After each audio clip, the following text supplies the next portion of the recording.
Ang Kalatas.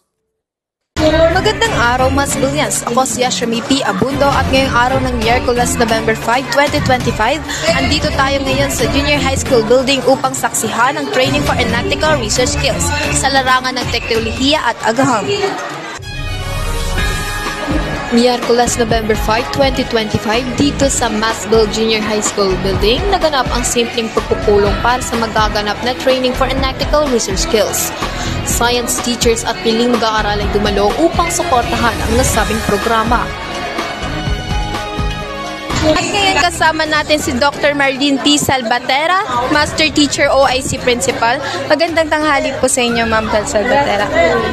Ang tanong lang po namin, paano po nakakatulong itong programang po ito sa mga kabataan at mga estudyante po na katulad po namin? Actually, doing research is hindi lang students ang magbe-benefit, rather the whole community, kasi the purpose of doing research is to answer all the environmental issues, for example, or any other concerns, hindi lang ng tao kundi ang ating environment. So binibigyan ng sagot at ng solusyon lahat ng mga problema, hindi lang problema sa financial, kasi pwede mo rin gawan ng research ang problema financial, kundi lahat ng aspeto. Thank you po, Ma'am. Ngayon kasama natin si Miss Marian Eunice Rubin mula sa ika-10 Baitang. Magandang umaga po, Ate.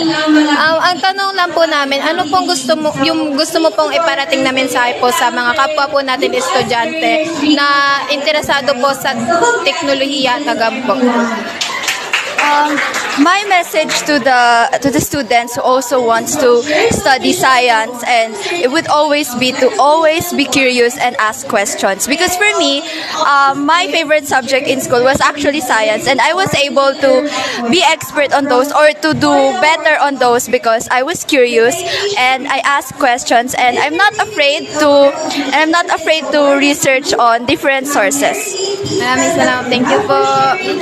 Maraming salamat sa pagkikinig. Muli ako si Yashami P. Abundo, nakatutok sa Balitang Kalatas.